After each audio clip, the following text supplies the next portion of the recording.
Police officers, what was the most traumatizing 911 call you've ever received? We received a horrifying call from a woman claiming there was somebody inside her house. She sounded terrified. However, when we went to investigate, we found nothing.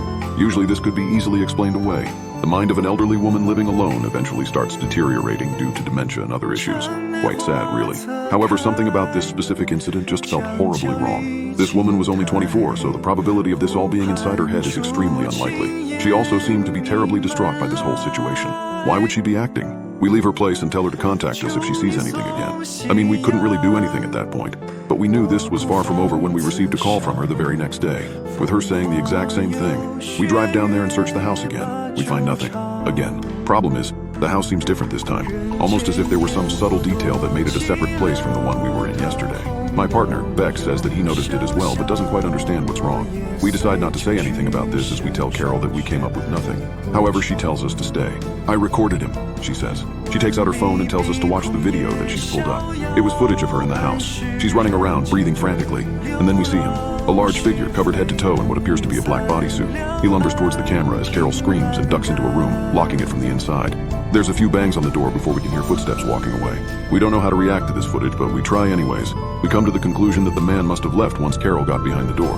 However, the front door was locked when we came, and Carol told us that she hadn't left the room. Did he also have the keys to her house? That would explain a lot, but it also made this situation a lot worse. We decide to keep an eye on her house for the night. We're discreet, parking about a block down the road in an unmarked car. We're both fully awake, ready to go as soon as we see some sketchy shit. At around 2 a.m., we see somebody walking across the road towards her house. However, it isn't the man. It's Carol herself. Beck and I must have had the same look on our faces. What the hell? We get out of the car and make our way over there, knocking hard on the front door. However, nobody answers.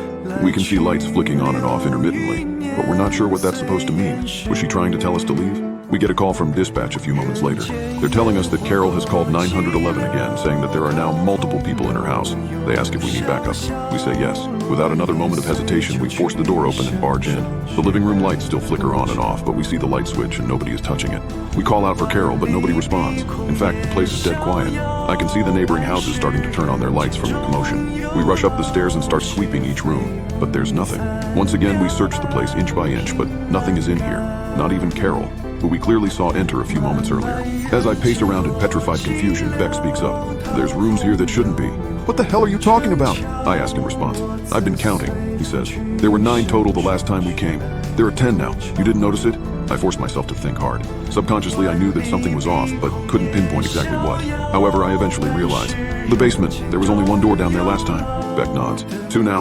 I don't know what to think. I look at my surroundings and try to make an assessment, but there's really none that can be made. We hear a knock on the door about 10 seconds later. It sounds agitated. We look out the living room windows but aren't met with the red and blue police lights. We're hesitant to answer, of course. I decide to take a step forwards, but Beck pulls me back. He looks at me and shakes his head, whispering, "We left the door open, remember?" He was right. My radio starts crackling. Another call from dispatch. They're telling us that we need to leave the house immediately, that Carol called again saying we were going to die in a deathly monotone voice. The knocking has stopped, but we can hear footsteps in the basement. Something is in here with us. We've decided that this was enough. We needed to get the hell out of here.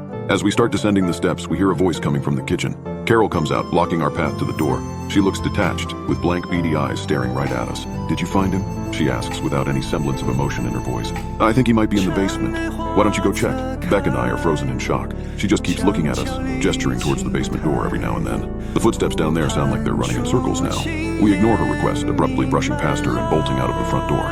The backup still isn't here, so we decide to just get into our car. However, we see somebody down the street peering through our driver's side window. He's large, dressed in what appears to be a black full-body suit.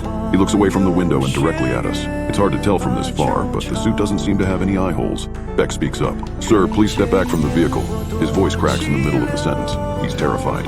As soon as Beck stops talking, the figure starts running towards us. It's fast, too fast. In the time that it takes for us to pull up our guns, we've realized that it's actually moved past us into the house. We waste no more time running into the car, locking the doors, and waiting until backup arrives. When it finally does, we're extensively questioned while what appears to be a SWAT team searches the house. However, it isn't the police chief asking us. Instead, it's some guy in a suit that we've never seen before. He asks us things like, how many doors were there in the house? And what did Carol look like exactly? And did we ever see a man with one eye wandering around? We answer inconclusively to pretty much all of them. We have no idea what the hell's going on. At one point, we see SWAT members carrying multiple stretchers outside and loading them into their truck. Not an ambulance, mind you, but their own truck. Eventually, the man who is questioning us tells us to go home and to report to our station as usual. He tells us not to worry about what we've seen here. I don't know how he expects us to do that. We drive back to the station in complete silence. As we park, Beck finally lets out a sigh. Jack is effing crazy, dude. I look at him in confusion. What are you talking about? Who the hell is Jack? He reciprocates an equally confused stare at me. What the hell are you talking about? The dude who owns the house. What? It was a lady named Carol. How'd you forget already? We hold each other's chaotic gaze for what feels like a minute, but we say nothing further. We both silently exit the vehicle and start heading our separate ways home. We both know that something's terribly wrong with the other. I try not to think about it too much as my head hits the pillow. I manage to drift off to sleep about 3 hours later, only to be woken up immediately by the telephone. Barely coherent, I answer it. We need you. A woman dialed 911. Says that somebody's in her house. My heart sinks slightly. It sinks completely when he tells me the address. It's Carol's. I hang up the phone and slump into the bed. I just want this nightmare to end. Whatever they did to me, it won't stop.